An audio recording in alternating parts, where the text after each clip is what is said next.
अस्सलामुअलैकुम नाज़रीन, हैशटैग सियासत के साथ मैं हूं फरवा वहीद। नाज़रीन, मुल्क में 2 सूबाई असम्बलियां तहलील हो चुकी। कौमी असम्बली से पीटीआई के मजीद 35 इस्तीफे मंजूर हो चुके, जबकि सूबों में निगरान सेटअप पर डेडलॉक लगा हुआ है। पंजाब में एतमाद का वोट लेने के बाद असम्बली तहलील करके कौमी असम्बली में वापस जाने की हिकमत अमली जाहिर करके जिस तरह पाकिस्तान तहरीक इंसाफ ने वफाकी हुकूमत को सरप्राइज दिया, उसी तरह स्पीकर कौमी असम्बली ने पाकिस्तान तहरीक इंसाफ और इत्तेहादी शेख रशीद समेत 35 अराकीन के इस्तीफे मंजूर करके उन्हें सरप्राइज दे दिया।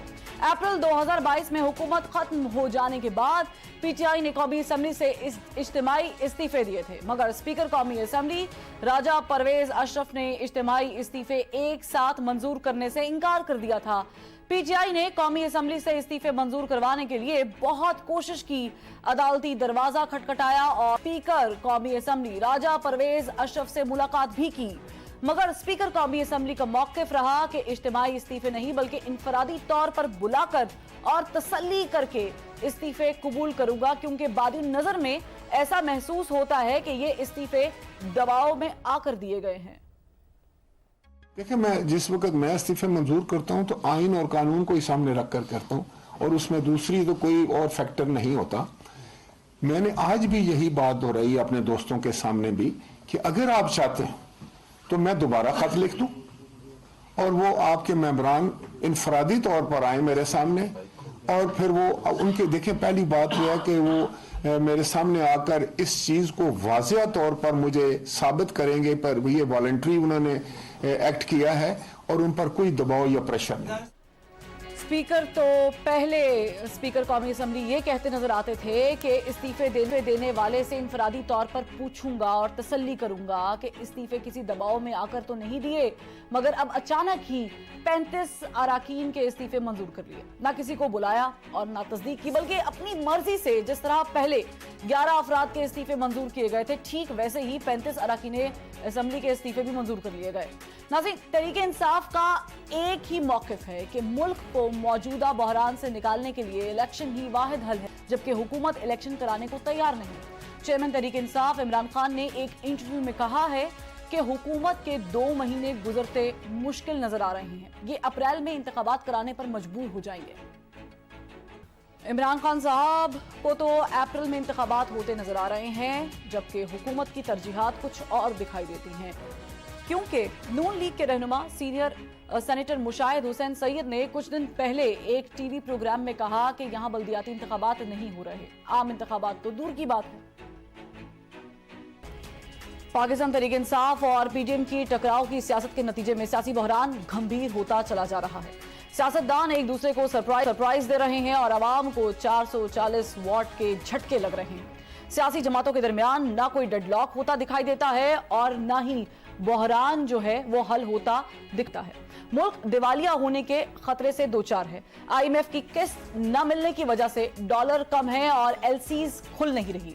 खाम माल की किल्लत पैदा हो चुकी है और सनतों का पहिया जाम होना शुरू हो गया है, मगर सियासी जमातें इक़्तिदार की म्यूजिकल चेयर के गिर्द चक्कर काट रही हैं। ये चक्कर आखिर कब खत्म होंगे, अवाम के मसाइल कैसे हल होंगे और क्या सियासी जमातें मुज़ाकरात की टेबल पर बैठकर बातचीत कर भी पाएंगी और नहीं, और ऐसे में पाकिस्तान तहरीक इंसाफ का किरदार कितना अहम है, इस पर बात करेंगे।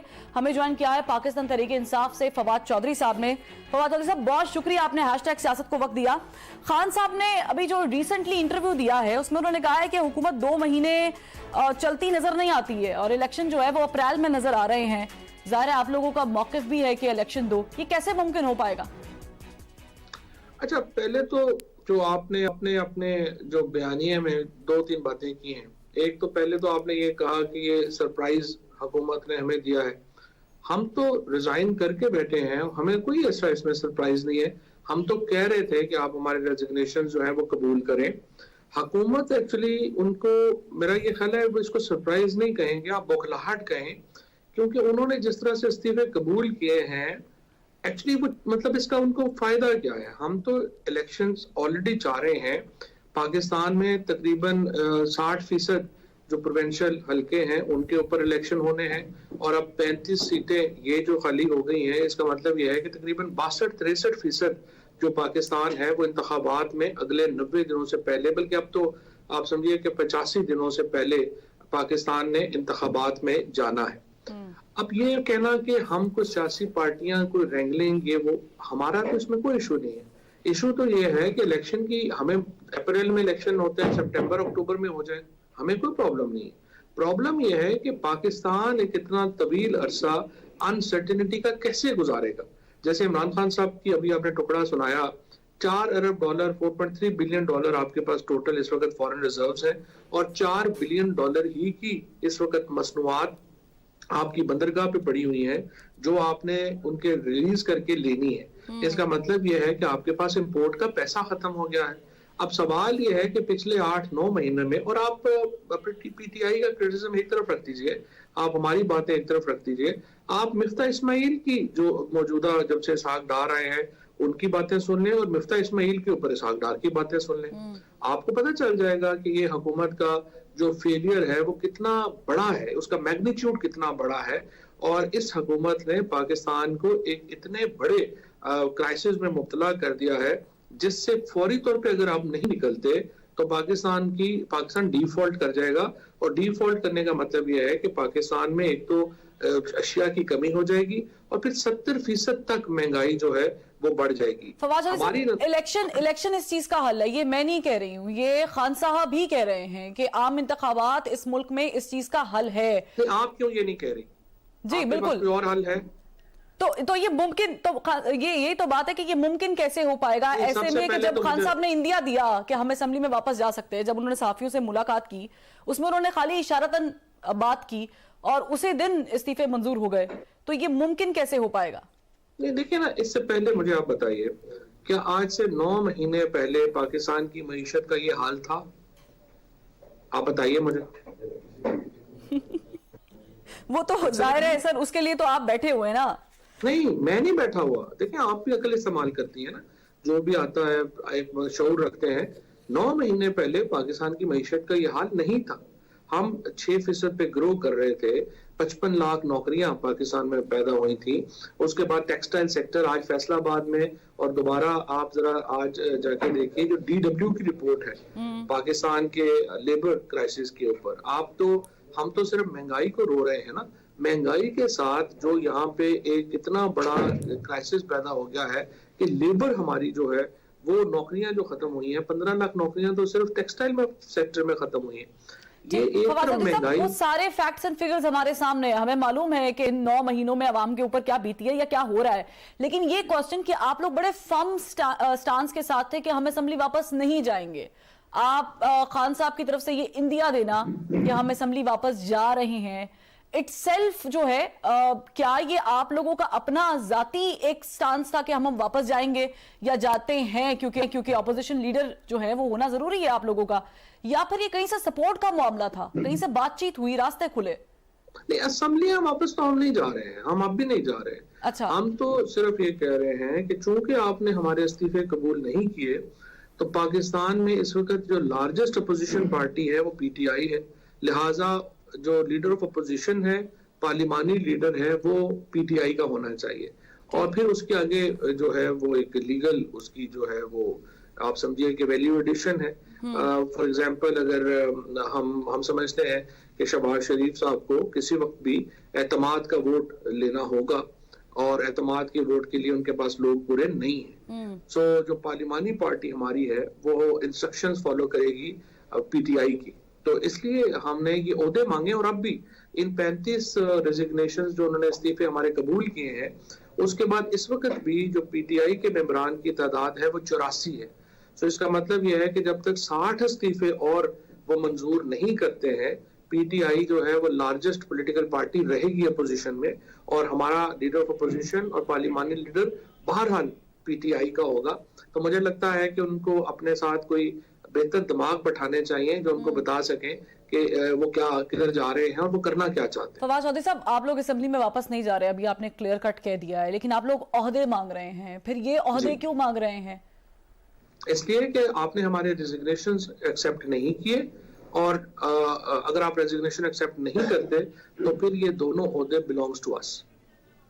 नहीं, अगर आपको ओहदे चाहिए और आपने ओहदों का इस्तेमाल करना है फवाद साहब, तो फिर तो आपको वापस जाना पड़ेगा ना असेंबली, तो उसके लिए तो आप तैयार नहीं है।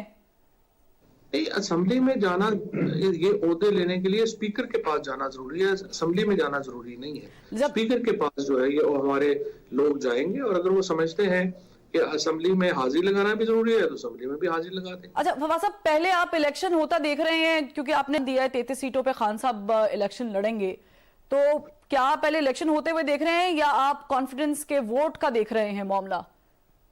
नहीं, इलेक्शन तो बड़ी देर में आना है, वोट ऑफ कॉन्फिडेंस तो शायद उसे काफी देर पहले आ जाए, क्योंकि देखिए ना इलेक्शन तो 60 दिनों बाद आना है, 60 दिनों बाद आना है, वो भी उस वक्त तक तो नेशनल इलेक्शन आ जाएंगे इंशाल्लाह। लेकिन वोट ऑफ कॉन्फिडेंस है वो तो प्रेसिडेंट साहब का प्रेरोगेटिव है, वो देखेंगे कब उन्होंने साहब एतमाद के वोट का कब कहेंगे? इसी महीने कहने वाले हैं। ये तो प्रेसिडेंट साहब का प्रेरोगेटिव है, इस पे मैं तो कमेंट नहीं कर सकता। लेकिन इस पे पार्टी में मुशावरत तो चल रही होगी, ज़ाहिर लीगल टीम के साथ बातचीत तो चल रही है, मुशावरत तो चल रही है पीटीआई की। नहीं, हमारे तो क्लियर है, हमारे साल में शहबाज शरीफ साहब के पास इस वक्त 172 लोगों की हमायत उन्हें नहीं हासिल, वो मेजॉरिटी खो चुके हैं, और इसलिए उन्हें एतमाद का वोट लेना चाहिए। तो मुझे फवाद साहब ये बताएं कि आपने भी कहा है कि इलेक्शन तो होंगे, ठीक है, और इसके साथ एक और भी जुड़ा हुआ स्टेटमेंट है, वो बाद में मैं कोट करूंगी, लेकिन ये यकीन दहानी कहां से हो गई कि इलेक्शन होंगे? इलेक्शन तो आप लोग पिछले 9 महीने से कह रहे हैं अब हुए इलेक्शन, अब हुए, अभी तक इलेक्शन नहीं हुए। तो उसकी कॉस्ट किसने दी है? मैंने आपसे 2 बातें कही हैं। मैंने आपसे कहा कि ये इलेक्शन नहीं होते हमें कोई प्रॉब्लम नहीं, हमारी तरफ से सितंबर अक्टूबर में ले जाए। प्रॉब्लम ये है कि क्या पाकिस्तान इतना अरसा इस पॉलिटिकल अनसर्टेनिटी में वक्त गुजार पा रहा है? Answer is no. और जो आपने अपने इंट्रो में बात की कि जो लोग सफर कर रहे हैं, पाकिस्तान की अवाम के ऊपर जो रोजाना ये मसला जो है वो आ रहा है, उसकी तरफ इनका ध्यान नहीं है। सो एस्टैब्लिशमेंट हो या मौजूदा हुकूमत हो, उन्हें अपनी पॉलिसीज को रिव्यू करना होगा, और रिव्यू करके उन्हें इलेक्शनों में जाना होगा। ठीक है, लेकिन फवाद साहब अब चूंकि एस्टैब्लिशमेंट का जिक्र हो ही पड़ा है तो हम पूछ लेती हूँ, क्योंकि खान साहब ने भी रिसेंटली स्टेटमेंट दिया कि नए आर्मी चीफ के साथ कोई रिलेशनशिप नहीं है। आप मकबूल तरीन पार्टी हैं, आपके पास 2 सूबे थे, 66% नुमाइंदगी थी, जीबी की हुकूमत है, मकबूल तरीन पार्टी है। इजंट दैट स्ट्रेंज कि आप लोगों के एस्टैब्लिशमेंट के साथ कोई राब्ते नहीं, या उनके आपसे कोई राब्ते नहीं? आई think it's not strange, it's unfortunate. Actually establishment की अगर वर्किंग रिलेशनशिप नहीं है केपी की हुकूमत के साथ, और केपी की हुकूमत सबसे ज्यादा टेररिज्म फेस कर रही है, तो ये तो बहुत बड़ा फेलियर है। और आई थिंक एस्टैब्लिशमेंट को और इनको अपने मामलात को रिव्यू करना चाहिए। और यानी फवाद साहब आप कह रहे हैं कि एस्टैब्लिशमेंट ये पॉलिटिकल है, राब्ते में नहीं है? तो नहीं, हमारे साथ राब्ते में होने से पॉलिटिकल तो नहीं हो जाएगी ना। वो तो अगर हमारे एमपीज आके कहेंगे कि हमें कॉल्स आई हैं, और वो कहेंगे आपको कॉल्स आई हैं, और इसके बाद परवेज इलाही साहब को बुला के कहा जाए कि असेंबली तहलील नहीं करनी, तो जाहिर है कि ये इंटरप्रिटेशन पॉलिटिकल से तो बड़ी दूर हो जाती है।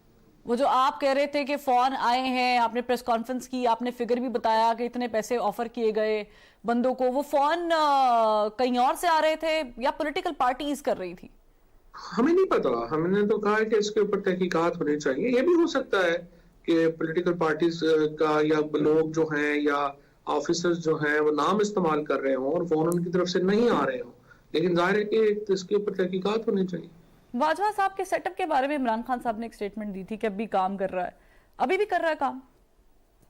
जी जाहिर है, जो अभी तक उन्होंने उनकी अपॉइंटमेंट्स हैं वो जारी हैं, और उनका यही नुक्ता नजर है इमरान खान साहब का कि वो जो बाजवा साहब की अपॉइंटमेंट्स हैं वो अभी तक अपनी सीटों पे मौजूद हैं, और यही उनका नुक्ता नजर। और यही डेडलॉक की भी वजह है, डायलॉग्स आगे बढ़ने ना बढ़ने की भी वजह? फवाद साहब देखिए, वो फर्क नहीं पड़ता उसका, वो तो पॉलिसी होती है पाकिस्तान की, जो भी आर्मी चीफ जो फैसला करेंगे वो उसके मुताबिक चलेंगे।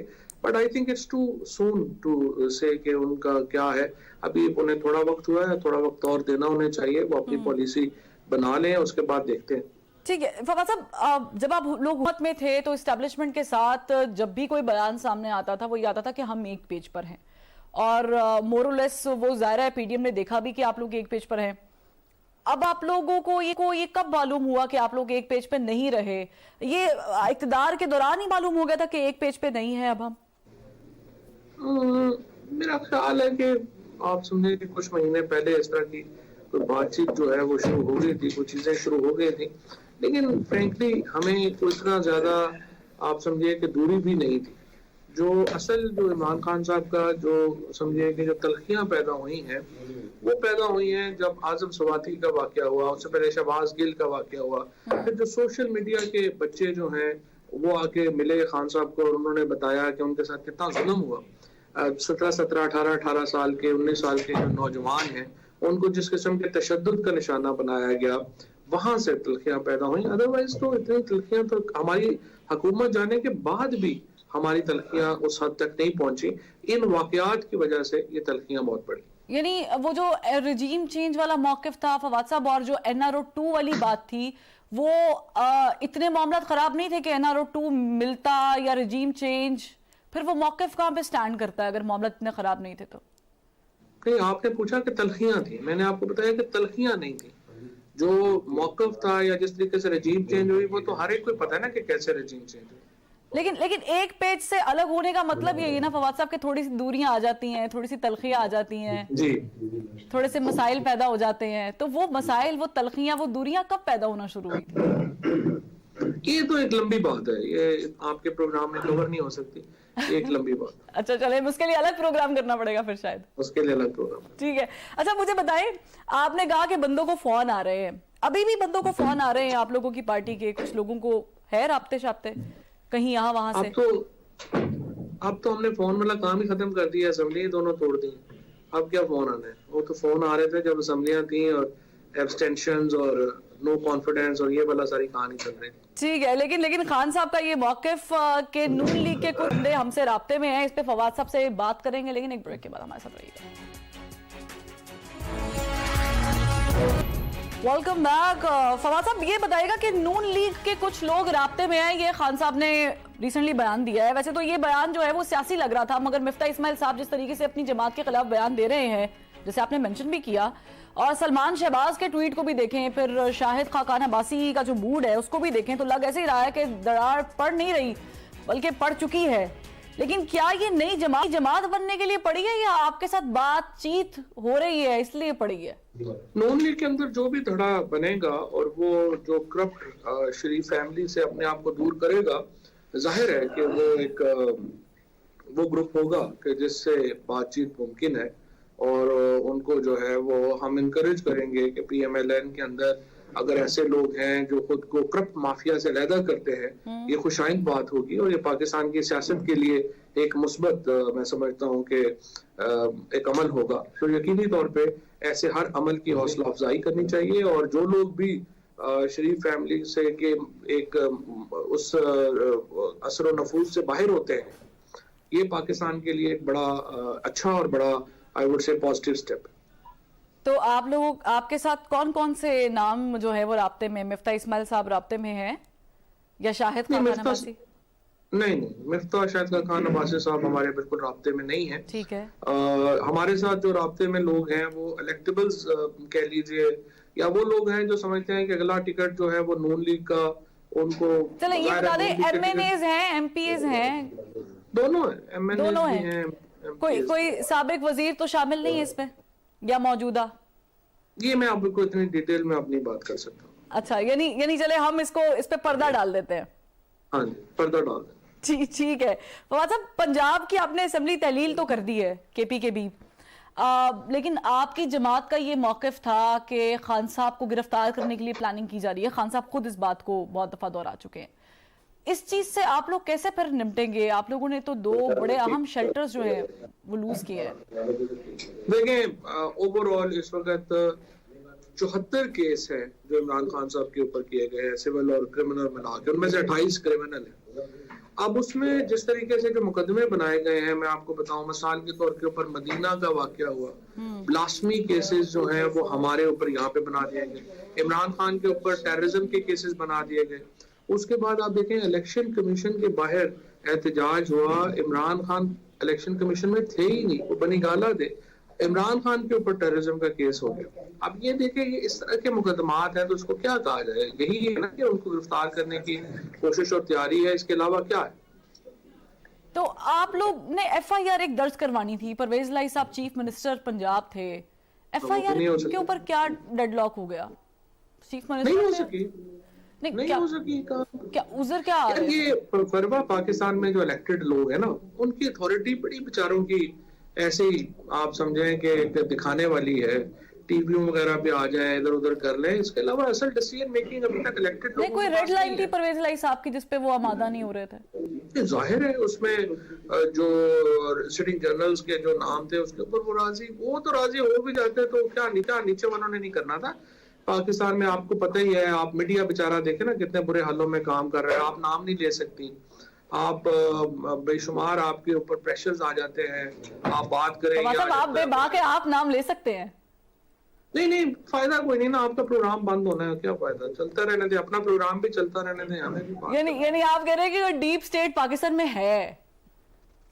नहीं है, ये अच्छा आपने इंकशाफ किया।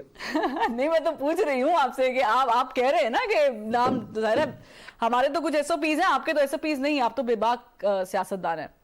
नहीं कोई पाकिस्तान में हर एक को पता है, हिलरी क्लिंटन तक ने तो पाकिस्तान की डीप स्टेट की तारीफ की है, और पाकिस्तान के अंदर ये एक बहुत बड़ा अलमिया है। पाकिस्तान की एस्टैब्लिशमेंट को सोचना पड़ेगा, 75 साल में जो एस्टैब्लिशमेंट ने पाकिस्तान के अंदर डिसीजन मेकिंग करके आज पाकिस्तान के साथ आजाद जो मुल्क हुए हैं वो कहाँ पे खड़े हैं और हम कहाँ पे खड़े। ये एक पाकिस्तान की इंटेलिजेंशिया को, पाकिस्तान की एस्टैब्लिशमेंट के जो ताकतवर लोग हैं, मैं और आप तो ज़रा कमजोर लोग हैं, हमारी बातें तो नहीं सुनेंगे, लेकिन ये समथिंग ये उन्हें अपनी खुद इंट्रोस्पेक्शन करनी है कि क्या पाकिस्तान 22 करोड़ का मुल्क है, ऐसे चल सकता है? अभी तक तो नहीं चल पा रहा। मतलब काफ लीग की जम होने हो रही हैं, काफ लीग के साथ क्या तय पाया आप लोगों का? काफ लीग की जम होने की बातें अभी तक उनकी अपनी इंटरनल डिस्कशन हो रही है, लेकिन जाहिर है कि उन्होंने हमारा बड़ा साथ दिया है, हमारी जिस तरह भी चौधरी साहबान मुतमईन होंगे हम उस तरह उनको साथ लेके आप लोगों ने ऑफर दी थी उन्हें जम होने की? जी हमने उनकी तरफ से आइडिया था? नहीं, ये हमने ऑफर दिए उन्हें जम होने की। इमरान खान साहब ने बात की थी चौधरी परवेज इलाही साहब से, मोनेस इलाही साहब से, और उन्हें कहा था कि अगर आप जम होना चाहें, और देखिए उनके अपने कई जो कैंडिडेट्स हैं वो भी बैट के निशान पे इलेक्शन लड़ना चाहते हैं, तो हमारी तरफ से खुली ऑफर है, ये तो चौधरी साहब ने फैसला किया। तो ये टेक्निकली फवाद साहब कैसे मुमकिन होगा? पूरी की पूरी काफ लीग तो जम नहीं हो सकती क्योंकि चौधरी शुजात हुसैन भी बैठे हुए हैं, तो वो पूरा ग्रुप निकलेगा और जम होगा? चौधरी शुजात साहब तो मेंबर नहीं है, और बाकी जो सारे मेंबरान हैं वो तो परवेज इलाही साहब के साथ हैं, लिहाजा वो जो भी प्लान बनाएंगे अकॉर्डिंगली बना लेंगे। पंजाब की सदारत देने की बातें हो रही हैं परवेज इलाही साहब को पीटीआई की, तो ये अभी कोई बात नहीं हो रही, इस तरह की कोई बात नहीं। कोई बात नहीं हो रही है। अगला वजीर आला होगा परवेज इलाही साहब को देख रहे हैं हम पंजाब ये के? अभी इलेक्शन होने दें, फिर उसके बाद देखेंगे क्या बनता। अच्छा, यानी इस पे उनके साथ मामला तय नहीं पाए? नहीं, अभी उन्होंने कहा था कि इस वक्त अगर हम कोई बात करेंगे तो लगेगा कि हम कोई बार्गेनिंग कर रहे हैं, हम बार्गेनिंग नहीं करना चाहते, और जब ये मामला खत्म हो जाएगा उसके बाद हम बैठेंगे। अच्छा, सिंस हम पंजाब का जिक्र कर ही रहे हैं, आप लोगों ने एक वजीर आला आपके थे उस्मान बुज़दार साहब, और उनकी कारकर्दगी से खुद पार्टी के अक्सर लोग इख्तलाफ करते थे, इवन के यहाँ तक कि किसी बड़े ने कहा भी कि उनको हटा दें। ये क्या मामला था? नहीं, ये मामला तो अब काफी हद तक सामने आ ही चुका है, उसमें ख्वाहिश थी, एस्टेब्लिशमेंट की ख्वाहिश थी कि उनको हटा दिया जाए, और बिल्कुल आप ठीक कह रही हैं, पार्टी के अंदर भी एक ओपिनियन थी, लेकिन बहरहाल उस फैसले को इमरान खान साहब ने एंडोर्स नहीं किया, और in the end actually Imran Khan से ही साबित हुआ। उनका यही था कि अगर हम इसको हिलाएंगे पंजाब को तो फिर एक पूरा इसका जो हुकूमत है वो हिल जाएगी, क्योंकि ग्रुपिंग विद इन बहुत ज्यादा है। अच्छा, अल्टीमेटली खान साहब की बात सही साहब, हटाया तो एस्टेब्लिशमेंट आपने खुद जिक्र कर दिया, लेकिन बनाया किसकी ख्वाहिश पे गया था? इमरान खान ने फैसला किया था ना जी, पार्टी में इमरान खान ही फैसले करते हैं। लेकिन उस टाइम बहुत सारे फवाद चौधरी साहब बड़े नाम थे, अलीम साहब का नाम था, जहांगीर तरीन साहब का नाम था, इन सारे नामों में से बुज़दार साहब पर ही क्यों? मेरा ख्याल है कि ज्यादातर लोग जो हैं वो एक दूसरे पे मुतफिक नहीं थे, और ग्रुपिंग ज्यादा थी, तो इसलिए आप कहते हैं डार्क हॉर्स के तौर के ऊपर बुज़दार साहब का नाम आ गया, और फिर पीएम ने एंडोर्स कर दिया तो बस हो गया। यानी उस वक्त पार्टी में अलीम खान के नाम पर और जहांगीर तरीन के नाम पर इख्तलाफ चल रहे थे? इख्तलाफ थे। आपकी अपनी राय क्या थी? वो तो अब हो गया, अब पार्टी खत्म हो गया, गवर्नमेंट चली गई, हमने अपनी राय जब वो थे वज़ीर आला उस वक्त कई दफा दे दी, अब तो खत्म हो गई बात। अब शाह महमूद कुरैशी का नाम तो नहीं था दौड़ में वज़ीर आला की? सब तो इलेक्शन हार गए थे, उस वक्त नहीं थे वो। ठीक है। अच्छा, सिंध में आप लोगों के साथ क्या हुआ है? पंजाब में तो चले आप लोगों ने बड़े बोल्ड स्टेप ले लिए, लेकिन सिंध में आपके 14 MNAs भी थे, उसके बावजूद, और कराची में तो खैर मैं फिगर्स भी कोट नहीं करना चाह रही हूँ, ये क्या हुआ आप लोगों के साथ? देखिए सिंध में एक तो जाहिर है कि आपके सामने ही है, धांधली जिस तरीके से हुई, जो फुटेजेस है वो आपके सामने है। ईवीएम अगर इस्तेमाल होती है तो मामला बिल्कुल मुख्तलिफ होते हैं, और ये सारी चीजें जो है वो बिल्कुल आपके सामने है। लेकिन दूसरी तरफ ये भी हमें मानना चाहिए कि हमारी जो तंजीम थी, जो इस तरह इमरान खान साहब ने कहा है बीबीसी को, कि वो इतनी ताकतवर नहीं थी कि वो लोग, अगर आप धांधली जितनी मर्जी हो, अगर 50-55% की पोलिंग हो जाए ना, फिर धांधली नहीं होती, फिर धांधली मुमकिन नहीं रहती। हमारा जो फेलियर था वो असल ये था कि हम लोगों को, अगर तंजीम होती मजबूत और वो लोगों को निकाल पाती घरों से, वो जरूरी था। और फिर आपने देखा कि पूरा कंसंट्रेटेड कैंपेन चलाई गई कराची में, जिसमें राणा सनाउल्लाह ने कहा कि यहाँ बम के धमाके होंगे, खून गिरेंगे, वो खालिद मकबूल सिद्दीकी ने अपना चूरन बेचा हुआ था, फलाने ने अपना किया हुआ था। एक खौफो हरास की फिजा पैदा की गई कराची में कि लोग घरों से ना निकले। लिहाजा टोटल पोलिंग की मेरे ख्याल को 16% हुई है, तो आप अंदाजा लगा सकती हैं कि किस कदर ज्यादा लोगों को खौफो हरास में मुब्तला किया गया था कि आम। और फिर पीटीआई का जो वोटर है वो लोअर मिडिल क्लास का, अपर मिडिल क्लास का है, वो सेंसिटिव है लॉ एंड ऑर्डर की तरफ। अगर लॉ एंड ऑर्डर खराब हो, वो लोग, फैमिलीज निकलती हैं, बच्चे निकलते हैं, वो लोग फिर नहीं निकलते हैं। So it has to be insured कि पाकिस्तान में अमन अमान होगा, तो ही लोगों की असल बिल जो है वो सामने फवाद चौधरी साहब, इतने अगर मसाइल थे तो फिर आपने बॉयकॉट क्यों नहीं किया, जैसे एमक्यूएम ने नहीं लड़े इलेक्शंस? नहीं, हम बाइकआउट पे यकीन ही नहीं रखते। अभी भी पीडीएम ने बाइकआउट किया है, जो अगले इलेक्शन आ रहे हैं, हम तो इलेक्शन लड़ रहे हैं। हम पाकिस्तान में सबसे पॉपुलर पार्टी है, सबसे बड़ा वोट बैंक हमारा है, हम बाइकआउट क्यों करेंगे? हम तो इलेक्शन लड़ेंगे। ठीक है फवाद चौधरी साहब, साथ ही रहिए, एक ब्रेक लेते हैं, ब्रेक से फिर वापस आते हैं, हमारे साथ रहिएगा। ब्रेक के बाद खुशामदीद। फवाद साहब, ये फरमाइएगा कि रिजीम चेंज का जो प्लान हुआ था, जाहिर है साइफर का मामला, फिर रिजीम चेंज वाला मामला, और काफी मकबूलियत भी मिली पाकिस्तान तहरीक इंसाफ को इस स्टांस से, उसके पीछे कौन था? खालिद बाजवा साहब ही थे? जो साइफर का मामला था, देखिए साइफर का मामला ये था, जस्ट आपको याद कराने के लिए, कि पाकिस्तान के जो सफीर हैं, जो अब पाकिस्तान के सेक्रेटरी फॉरेन अफेयर्स हैं, उन्होंने वॉशिंगटन से एक तार भेजी, और साइफर जो है एक कोडेड जो है वो तार होती है, टेलीग्राम होता है, जिसमें उन्होंने लिखा कि अमेरिका के जो सेक्रेटरी ऑफ स्टेट है, असिस्टेंट सेक्रेटरी ऑफ स्टेट, वो उन्हें मिले हैं, और उन्होंने उनको बड़े खुले लफ्जों में ये धमकी दी है कि अगर आप पाकिस्तान में इमरान खान को वोट ऑफ नो कॉन्फिडेंस में हटा देंगे तो फिर तो अमेरिका और पाकिस्तान के ताल्लुकात रहेंगे, लेकिन अगर आप ये नो कॉन्फिडेंस वोट नाकाम होती है तो फिर हम आपको एलिनेट कर देंगे, यानी तनहा कर देंगे। अब ये जो लैंग्वेज है ये अनएक्सेप्टेबल है किसी भी मुल्क के लिए। अगर आप देखें ना, अगर चीन को फॉर एग्जांपल इंडिया की ये धमकी जाए, या इंडिया को अमेरिका या चीन की धमकी जाए कि नरेंद्र मोदी जो है उनके खिलाफ कल एक वोट ऑफ नो कॉन्फिडेंस पेश होगी, वो वोट ऑफ नो कॉन्फिडेंस पेश होगी और उसकी कामयाबी और नाकामी के ऊपर हमारे ताल्लुकात का दारोमदार है। आप देखिए इंडिया कैसे उसको रिएक्ट करेगा। सो इसी तरीके से पाकिस्तान में ये जो रिएक्शन, ये कह देना कि ये नहीं, कि नॉर्मल चीज है, आती रहती है, ये तो बड़ी एक, मैं समझता हूं मुझे ये सुन के तो लग रहा है कि अगर ऐसा ही मामला हुआ तो फिर मौजूदा जो पीडीएम है उनके अमेरिका के साथ तो बड़े अच्छे ताल्लुकात हो गए, लेकिन आप लोगों के ताल्लुकात कहां तक पहुंचे हैं अमेरिका के साथ? हमारी उनसे, देखिए एक इंसिडेंट, अमेरिका से कोई हम जंग तो नहीं लड़ना चाहते फ्रैंकली, ना ही हम अमेरिका से कोई अपने ताल्लुकात जो है वो इस तरह के रखना चाहते हैं कि हमारी कोई बातचीत ना हो। पाकिस्तान की बहुत बड़ी कम्युनिटी है अमेरिका में, अमेरिका सुपर पावर है, हाँ उसके साथ रिलेशनशिप को हम अहमियत देते हैं, लेकिन ये जो साइफर है इसके पीछे फिर बाद में आपको मालूम हुआ होगा कि पता चला कि हुसैन हक्कानी जो है वो हायर किए गए थे, और हुसैन हक्कानी इमरान खान के खिलाफ लॉबिंग कर रहे थे, और पाकिस्तान का अपना फॉरेन ऑफिस जो है वो हुसैन हक्कानी को पैसे दे रहा था। तो ये सारी चीजें हुई और पता चला कि पूरा अमेरिका को भी मिसकम्युनिकेट किया गया था। उनको बताया जा रहा था कि पाकिस्तान में इमरान खान रजीम किस तरह से जो है वो रूस से ताल्लुकात इंडिपेंडेंट बना रही है, और उनके जो चीन से ताल्लुकात हैं वो बड़े खतरनाक हैं। ये सारी चीजें, ये जो लॉबियस्ट ग्रुप था जो हुसैन हक्कानी एंड कंपनी, ये लोग जो है ये फीड कर रहे थे अमेरिकन एडमिनिस्ट्रेशन। तो जो पीटीआई ने फर्म्स के साथ मुआहदे किए थे 3, उन्होंने फिर जाके क्लियर किया अमेरिकन एस्टेब्लिशमेंट को कि ऐसा कोई मामला नहीं है? कौन से मुआहदे? वो जो 3 फर्म्स के साथ मुआहदे हुए थे अमेरिकन फर्म्स के साथ पीआर के लिए, पीआर बढ़ाने के लिए।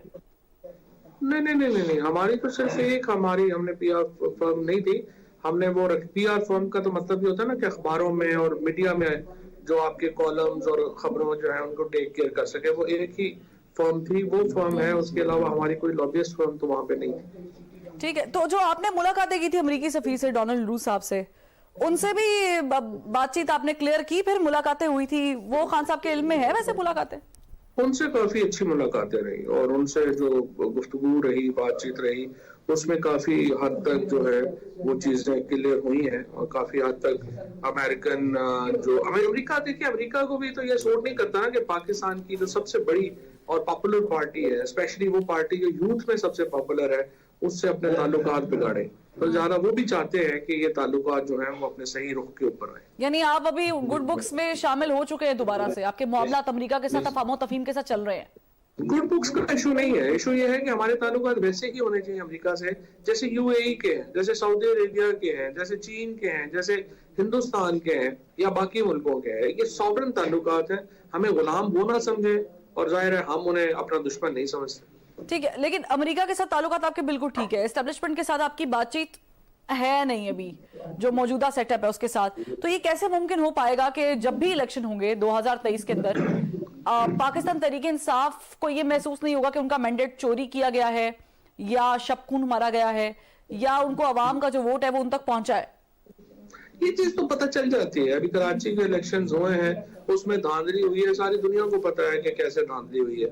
इसी तरह से शफाफ इलेक्शन हो तो भी पता चल जाता है, शफाफ इलेक्शन ना हो तो भी पता चल जाता है। सो कोई ऐसी बात नहीं है। अच्छा, 2018 में भी शफाफ इलेक्शन हुए थे फवाद साहब?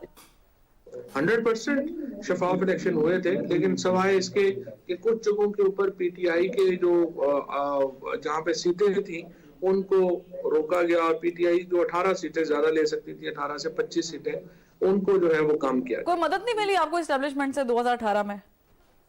हमें तो थोड़ी रेजिस्टेंस मिली कि ये जो सीटें थी, जो हमारी लेजिटिमेट सीटें थी 20-25, इनको रोका गया। क्योंकि स्पीकर पंजाब असेंबली ने मेरे प्रोग्राम में बैठ के कहा था कि थोड़ी बहुत मदद हुई थी, तो ये थोड़ी बहुत मदद हुई थी? थोड़ी बहुत मदद यही होती है कि आपके खिलाफ काम ना हो, बस इतनी की मदद हो, बस इतने। अब भी हम चाहते यही है कि पॉलिटिकल पार्टीज जो हैं वो आपस में सियासत करें और एस्टेब्लिशमेंट जो है वो किसी पार्टी की मदद ना करे। हमारा तो मुतालबा इतना ही है। ठीक है, लेकिन एस्टेब्लिशमेंट जो है वो एक हकीकत है और कानून से बालातर है, ये मैं नहीं कह रही, ये खान साहब का अपना स्टेटमेंट है। तो जब आपको यहाँ पर रिजर्वेशंस है कि एस्टेब्लिशमेंट एक हकीकत और कानून से बालातर है, तो फिर ऐसे ये कैसे मुमकिन हो पाएगा? फिर इलेक्शन कमीशन भी आपको उस पर भी इतराजात हैं, इलेक्शन कमिश्नर पर भी इतराजात हैं जो आपने खुद लगाया है।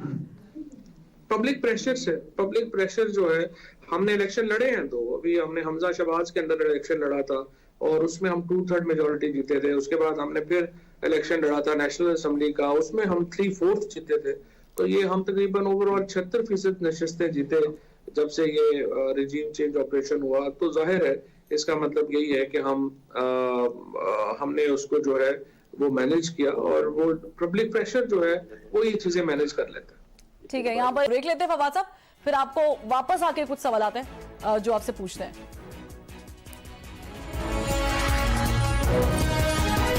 के बाद खुशामदीद फवाद चौधरी साहब, आपकी जो है वो 47 सीट्स हैं, आपका मेयर तो यकीनी तौर पे नहीं बन सकता है, कोई चांसेस हैं कि आप जमात इस्लामी के साथ उनको सपोर्ट कर लें या हाफिज नईमुर रहमान के साथ बातचीत कर लें? मेरी जो बात हुई थी पहले अपनी कराची की लीडरशिप के साथ, उन्होंने बताया कि अभी तक जमात इस्लामी की तरफ से कोई फॉर्मल रिक्वेस्ट इस सिलसिले में आई नहीं है। तो अगर जमात इस्लामी को जरूरत है, हुई, महसूस हुई और उन्होंने दरखास्त की तो फिर इसको हम देख लेंगे और फिर उसके बाद जाहिर है ये तो नहीं हो सकता कि जमात इस्लामी जो है वो फेडरल गवर्नमेंट की ऊपर वहां पे उनको सपोर्ट कर रही हो और नीचे ना जो है वो हमसे एक्सपेक्ट करे कि हम उनकी हमायत कर देंगे।